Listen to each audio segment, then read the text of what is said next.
ভারতীয় সেনাবাহিনীতে NCC special entry পদে নতুন নিয়োগের বিজ্ঞপ্তি প্রকাশ্যে এসেছে। আজ এই ভিডিওর মধ্যে দিয়ে আমরা বিস্তারিত আলোচনা করতে চলেছি।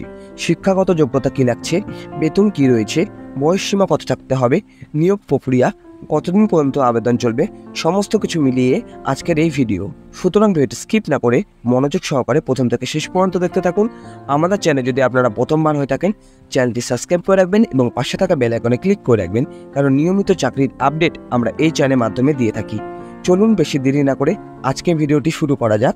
এখানে দেখতে পাচ্ছি পদের নাম NCC special entry scheme 57 post পদে নিয়োগ করা হচ্ছে। মোট শূন্যপদ 76টি। মাসিক বেতন কত দেওয়া হবে? 56,100 টাকা থেকে 2,50,000 টাকা পর্যন্ত দেওয়া হবে। যোগ্যতা মানদণ্ড, শিক্ষাগত যোগ্যতা। যে সকল আগ্রহী প্রার্থীরা ভারতীয় সেনাবাহিনীতে এই পদে আবেদন করতে ইচ্ছুক তাদের শিক্ষাগত যোগ্যতা প্রয়োজন যে কোনো স্বীকৃত শিক্ষা প্রতিষ্ঠান থেকে ডিগ্রি কমপ্লিট। এবার বয়সসীমা কী রয়েছে?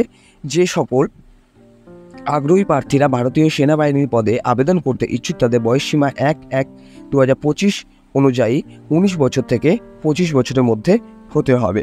আবেদন পদ্ধতি: আগ্রহী ভারতীয় সেনাবাহিনীতে NCC special entry scheme 57 course পদে আবেদন করতে হবে অনলাইনের মাধ্যমে। আবেদন করার সবার প্রথমে ইন্ডিয়ান আর্মি ওয়েবসাইটে গিয়ে আবেদন লিঙ্কে ক্লিক করবেন। তারপর নাম, ঠিকানা সহ প্রয়োজনীয় তথ্য নির্ভুলভাবে ফর্মটি ফিল আপ করে এবং প্রয়োজনীয় ডকুমেন্টসগুলো স্ক্যান করে আপলোড করবে। তারপরে সাবমিট অপশানে ক্লিক করে আবেদনটি সম্পূর্ণ করে দেবেন।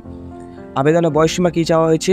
ভারতীয় সেনাবাহিনীতে NCC special entry scheme 57 course পদে আবেদন শুরু হয়েছে 11/7/2024 তারিখ থেকে, যার লাস্ট আছে 19/8/2024 তারিখ পর্যন্ত।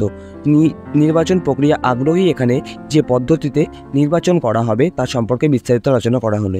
ডকুমেন্টস ভেরিফিকেশন, মেডিকেল টেস্ট এবং ইন্টারভিউর মাধ্যমে এখানে কিন্তু নিয়োগ প্রক্রিয়া সম্পূর্ণ হবে। এছাড়াও আমার ডেসক্রিপশনে এদের ওয়েবসাইটের লিঙ্কটি দেওয়া থাকবে, সেখান থেকে ডাউনলোড করে যাচাই করে তারপরে কিন্তু আপনারা আবেদন করবেন। এই ছিল আজকে সমস্ত বিষয়। যারা আবেদন করতে চান আপনারা অবশ্যই অনলাইনের মাধ্যমে আবেদন করতে পারেন। সুতরাং আজকে ভিডিওটি এই পর্যন্তই। ভিডিওটি যদি ভালো লেগে থাকে অবশ্যই লাইক, শেয়ার এবং সাবস্ক্রাইব করবেন। দেখা হচ্ছে পরের কোনো ভিডিওতে।